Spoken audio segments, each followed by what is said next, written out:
Existem muitas maneiras de você dizer um eis-me aqui. Eu poderia chegar aqui nessa noite e falar para você assim, eis-me aqui, estou aqui, cheguei. Você também poderia chegar e falar assim, pastor, cheguei, estou aqui. Ou alguém lá em casa, vendo a gente pela internet, está lá sentado no seu sofá, comendo uma pipoca, tomando uma sopinha, tomando um guaraná, bem mais confortavelmente, né, do que nós aqui. Pode dizer assim, eis-me aqui, estou aqui. Estou assistindo. Mas o que na palavra de Deus mostra para nós do sentido desse eis-me aqui? Seria simplesmente um cheguei? Estou presente? É isso que eu queria conversar com você nessa noite. Nós temos alguns locais, alguns lugares na palavra de Deus onde aparece essa expressão eis-me aqui. Eu destaquei algumas para te mostrar nessa noite, para já começar a dar um recado. Qual o recado? Você vai reparar que em Gênesis 22:1, quando Abraão é chamado por uma prova, apresentar o seu filho Isaque e sacrificá-lo, Deus fala com ele e Abraão fala assim, eis-me aqui. E mais à frente, no verso 11, quando Abraão está para sacrificar Isaque, Deus fala com ele e ele diz de novo, eis-me aqui. Também lá em Gênesis 46:2, em visões noturnas, Jacó, já naquela época em que José era o ministro, né? Lá em Israel, no Egito, num lugar onde havia já uma reserva, havia uma condição de sobrevida para que outras nações também pudessem ser assistidas e chegar a José e serem supridas. Jacó foi chamado para descer ao Egito. Nos seus sonhos, nas suas visões noturnas, Deus fala com Jacó. Jacó fala assim, eis-me aqui. Eu não estou dando muito ênfase na minha maneira de dizer o eis-me aqui, mas você vai entender daqui a pouco. Isaías também,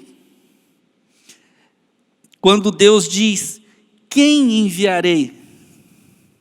Lembra? Isaías 6:8? Isaías diz, eis-me aqui. E finalmente, eu peguei uma passagem do Novo Testamento, de Atos dos Apóstolos, aonde Ananias, ele é visitado por Deus, e ele diz, eis-me aqui. E o propósito daquela visita Deus queria que ele fosse até onde se encontrava Paulo, que havia sofrido a queda, ao se encontrar-se com Jesus e estava com as escamas nos olhos. Gente, vamos entender o eis-me aqui. É isso que eu queria começar falando com você nessa noite. Deus, Ele tem como costume falar conosco. Uau! Deus tem como prática vir até nós e dar uma cutucada. Um bom dia, uma boa tarde, uma boa noite. Só que Deus, Ele não se aproxima de nós para falar a respeito de qualquer coisa que seja dEle, com propósitos dEle, com visão e vontade dEle, para mim e para você, sem algo especial por trás disso. A conversa de Deus conosco, ela é sempre boa, perfeita, agradável e algo grande Ele sempre quer comunicar com você. Se você olhar para cada texto desse, e você pode, por favor, anotar, cada tópico daquele, fotografar, chega em casa, leia o texto anterior e o posterior, você vai entender que essas pessoas tiveram um contato com Deus. Deixa eu te falar um negócio, você consegue imaginar Deus chamando Jesus e dizendo, chegou a hora, eu quero que agora você vá lá, cumprir um propósito. Jesus diz assim, não estou nem aí. Eu não quero fazer isso. Eu já sei o que está reservado lá, estou fora. Eu tenho certeza, na linguagem espiritual, na Trindade, o que foi comunicado, o que foi dito foi o seguinte, Pai, eis-me aqui, estou pronto, é agora. Você consegue imaginar Deus chegando para Noé e falando assim, Noé, deixa eu te falar um negócio. Vou destruir esse mundo. Não dá mais. O mundo se perdeu. O mundo está debaixo da dominação do mal. E olha o seguinte, vou acabar com isso tudo. Não, Noé, prontamente, não, Senhor, o que é? Como é que é o negócio? Passa o projeto. Qual o tamanho da arca mesmo? Quanto tempo eu vou levar? Estou dentro. Qual é a minha parte? Porque é assim que funciona. Nós só precisamos entender qual é a nossa parte, porque a parte de Deus já está feita. Você pode dizer glória a Deus por isso? A parte de Deus está feita. Então veja bem, quando Deus faz contato conosco,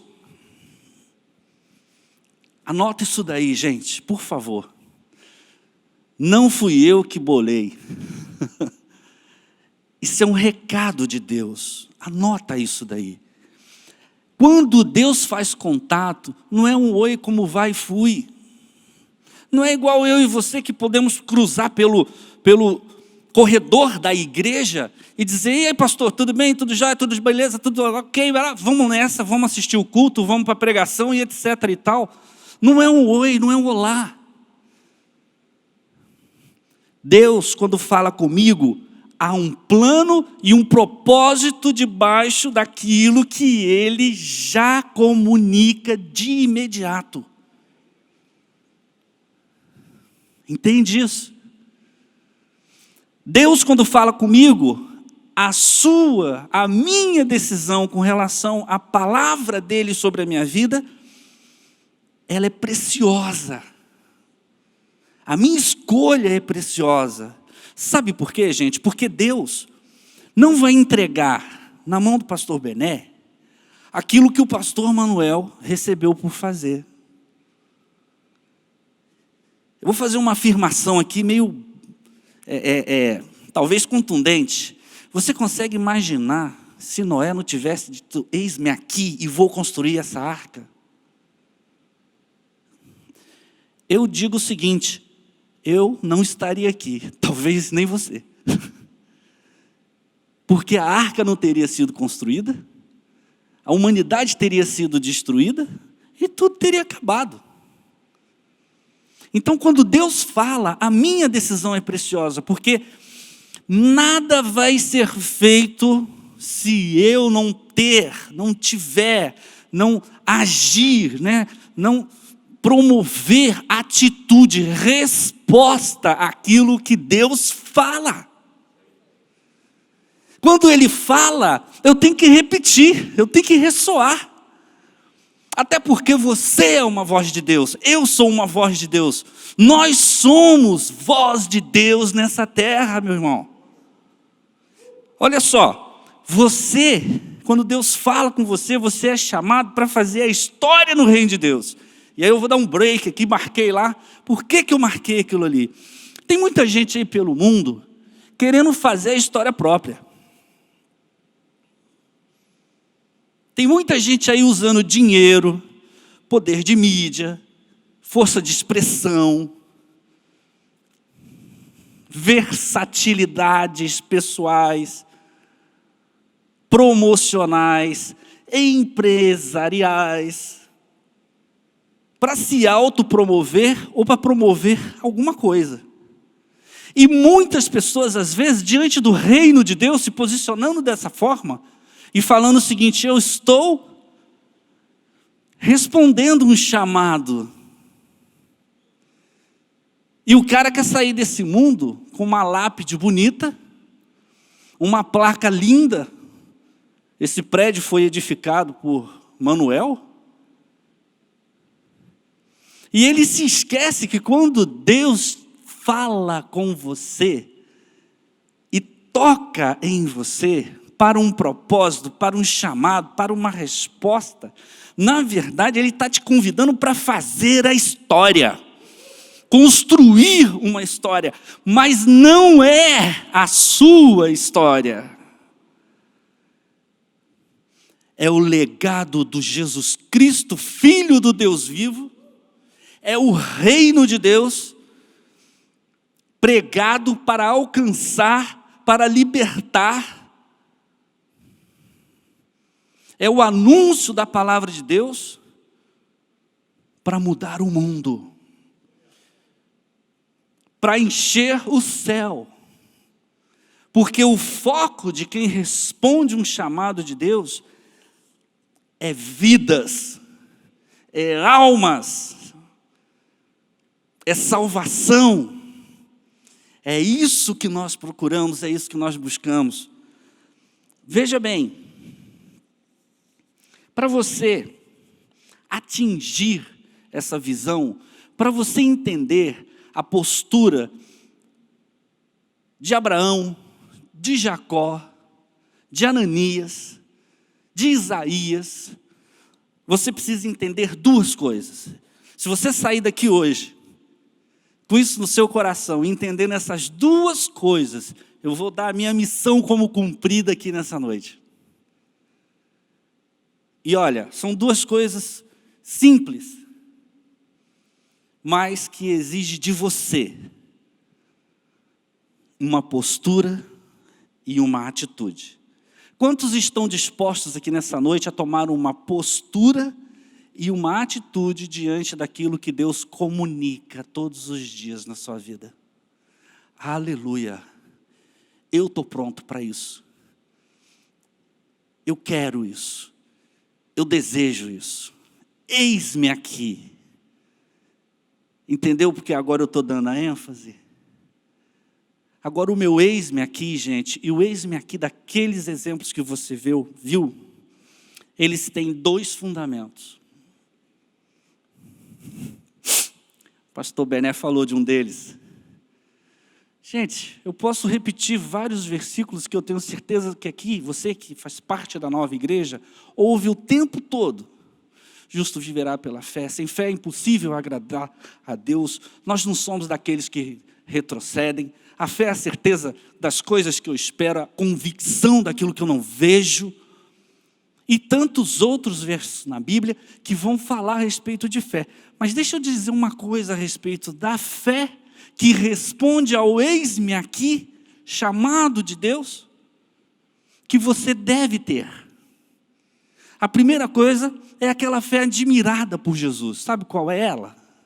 Lembra do centurião? Senhor, é o seguinte, eu não preciso que você vá lá em casa. Basta uma palavra sua. Você sabe que fé é essa? É a fé, eu ouço, eu creio.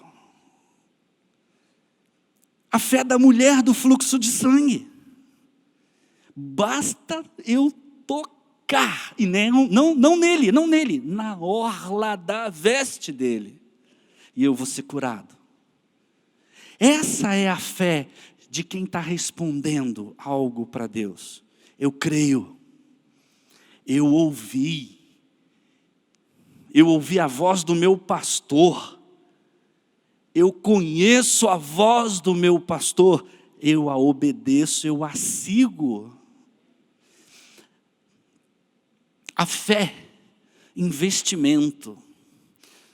Eu creio que muitos aqui sabem algumas pessoas, pelo menos, que me conheçam aqui na igreja, sabem que eu sou empresário, empreendedor de uma empresa Facility, eu sou diretor executivo e também mexo com investimentos em bolsa de valores.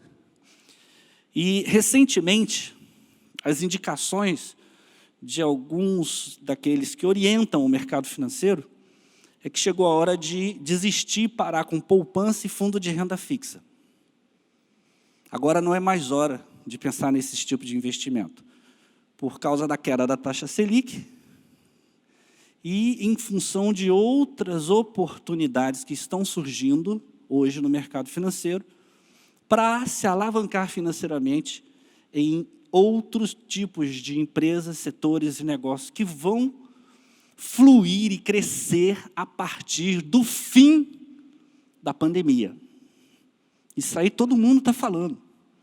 Quando passar a pandemia, vai ser o tempo da Bolsa. A Bolsa do Brasil, a Bovespa, está sendo projetada para 120 mil pontos até o final do ano. Hoje bateu 100. Está girando ali no 100, 100 e pouco. O que significa isso? Que se eu quiser promover crescimento no meu capital, eu tenho que estar atento onde eu tenho que fazer o quê? Investir. Por que a fé é um investimento, gente? Porque a fé, ela tem qualidade. Porque a fé pode ser medida. E porque a fé é a sua principal arma para se defender do inimigo. Como eu invisto na minha fé, pastor? Eu invisto na minha fé quando eu ouço. Eu só preciso disso. Ouvir. A Bíblia diz isso. A fé vem pelo ouvir, pelo ouvir da... Isso aqui é... Na nova igreja, isso daí a gente não precisa nem pensar, todo mundo já sabe. Então eu preciso investir, eu preciso entender que a minha fé, ela precisa passar por um grande investimento de qualidade. E esse investimento é crescer no conhecimento da palavra. Por quê? Por que, pastor, só aponta para a palavra? Por que só aponta para a Bíblia? Porque a Bíblia é a revelação de Deus. Foi inspirada por Deus. Quando nós dizemos que a palavra de Deus é a revelação de Deus, eu estou falando da graça, eu estou falando de Jesus, a pessoa da graça, eu estou falando de plano de salvação, eu estou contando para você, eu estou mostrando para você, né, que a Bíblia é a revelação do reino de Deus. Aliás, deixa eu abrir um parênteses aqui, né? Eu tenho um entendimento que o reino de Deus não começou com Jesus. Pastor, não fala heresia não, calma. Também não começou com João Batista pregando, voz do que clama no deserto. E muito menos com o nascimento de Cristo. A expressão que aparece no Novo Testamento, isso é curioso, é que o reino de Deus é chegado. Presta atenção numa coisa. Se algo chegou de algum lugar. Veio de algum lugar. O reino de Deus, minha gente, um reino para existir, presta atenção nisso, precisa de o reino, o rei, o príncipe. Isso já existia onde? Desde a fundação do mundo. A Trindade já existia. Desde a criação do mundo, 3 minutos, tenho que correr. Desde a criação do mundo, Jesus estava lá, ocupando um papel de verbo, palavra, logos. Disse Deus. Deus é o intelecto, é o arquiteto, é a pessoa que, da Trindade que pensou, que elaborou. Está na hora do reino acontecer neste mundo. Aí Jesus entra, pega aquilo que é sem forma e vazio. Jesus é especialista nisso, né? Pega um coração sem forma e vazio, um homem caído e transforma. E traz vida. Ele fez isso lá na criação. E se posicionou da forma certa para que, se algo fosse necessário, além de um Éden e de um jardim criado para o homem cuidar e cultivar, Jesus estava pronto. E o Espírito Santo, em poder, pairava sobre as águas, executava isso. Traz isso para a nossa realidade de hoje. Quem é Deus Pai, quem é Deus Filho, quem é o Espírito Santo? Agora que o reino de Deus chegou, exatamente as mesmas pessoas. Deus traz o reino através de Jesus.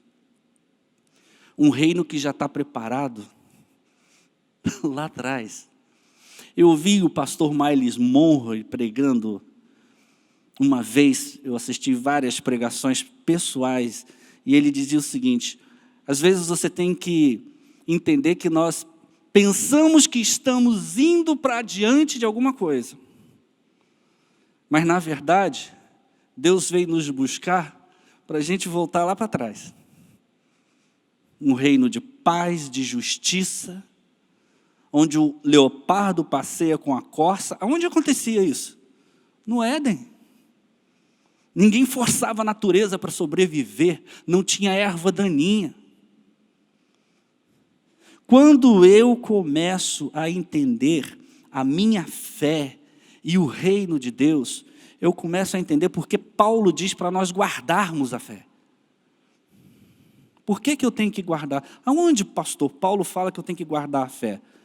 Timóteo, combati o bom combate, completei a carreira, guardei a fé. Pega o verbo e vai entender o que ele estava querendo falar com guardei. Guardei por toda a vida, guardei por toda a minha caminhada, guardei por toda a jornada, completei a carreira guardando a fé. Por que eu tenho que guardar a fé? Porque você tem um inimigo que todos os dias está lá embaixo fazendo um plano, chamando demônios e dizendo: vamos roubar a fé do Manuel. Porque ele sabe que quando ele tira a fé, vem o medo, vem a insegurança, vem a incredulidade. É isso que ele faz. Então nós temos que guardá-la, nós temos que investir na fé, e nós temos que entender que no momento certo e sempre temos que usá-la. Em todo o tempo nós temos que usá-la. Por isso que a fé, inclusive, na armadura de Deus, é o escudo, com o qual você se defende do quê? Dos dardos inflamados do maligno. O segundo ponto, e para encerrar, eu disse que seriam 2, para eu entender o eis-me aqui e responder à altura, o Espírito Santo de Deus.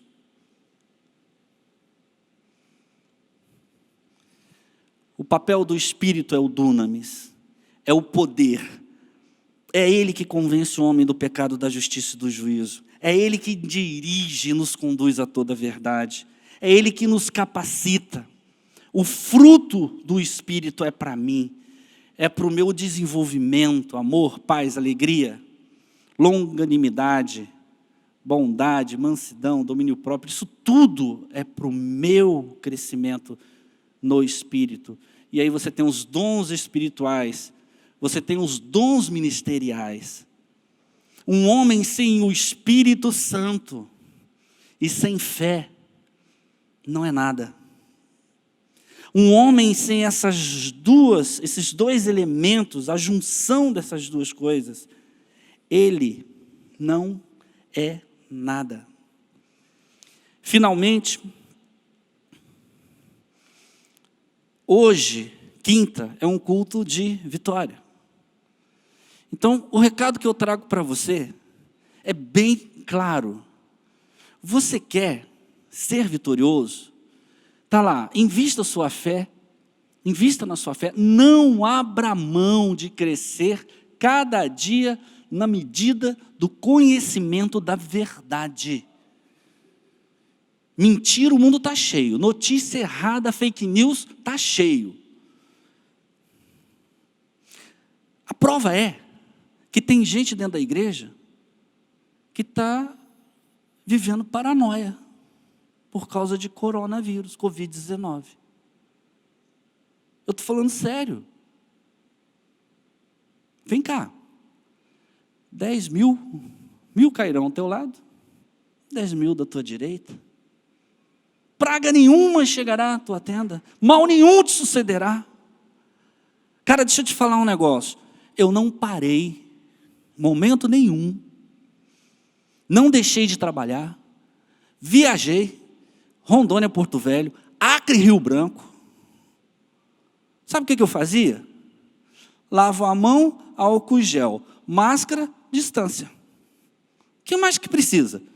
O bichinho não fica no ar, querendo me pegar. Ou ele está numa superfície, ou ele está alojado em alguém, e aí eu tenho que ter o quê? Cuidado. Isso no mundo natural.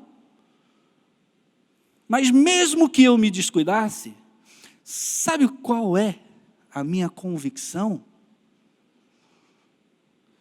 Se bater em mim, vai morrer. É assim que eu penso, e é assim que vou ser, e a palavra diz que é assim. Eu não vou ser ignorante, descuidado, eu não vou deixar ser tentado. Como Jesus mesmo disse para o diabo, para que eu vou me atirar daqui? Também está escrito, não tentarás o Senhor teu Deus?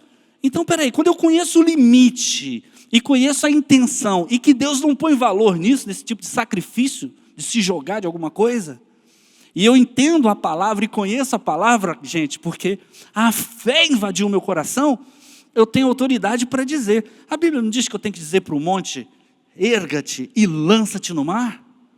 Por que eu não posso dizer para um Covid, sai fora?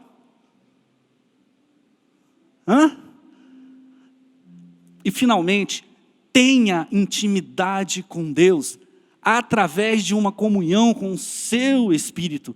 É isso que expressará a verdade, a justiça do reino, valores inegociáveis, revelados na palavra, direção clara. O mundo precisa de agentes da verdade e da justiça de Deus. Então, quando Deus chegar para você, quando você receber a visitação de Deus lá no momento da tua oração, no momento do seu louvor, isso acontece muito comigo dentro de carro, andando na rua, ouvindo as músicas. E principalmente quando eu vou e estou lá nas nuvens, 15 quilômetros de altura, 3 horas de viagem. Aí que Deus fala mesmo. E eu só preciso falar uma coisa. Cheio de fé e convicto do poder do Espírito, eu só preciso dizer uma coisa. Eis-me aqui. Quantos querem dizer eis-me aqui todos os dias? Você está sendo sincero nisso? Então fique de pé. Feche os seus olhos.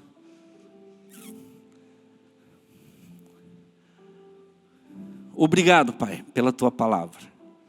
Obrigado, Senhor, porque os elementos que nos faz entender, decidir, aceitar, todos os dias estão postos. A Tua palavra foi pregada. Eu peço que agora cada coração seja um solo fértil para buscar a Tua presença para declarar todos os dias a fé inabalável, a fé que agrada a Deus e buscar a plenitude do seu Espírito. Nós cremos que através desse posicionamento e dessa atitude, o Senhor vai mudar as nossas vidas. Eu agradeço em nome de Jesus. Amém.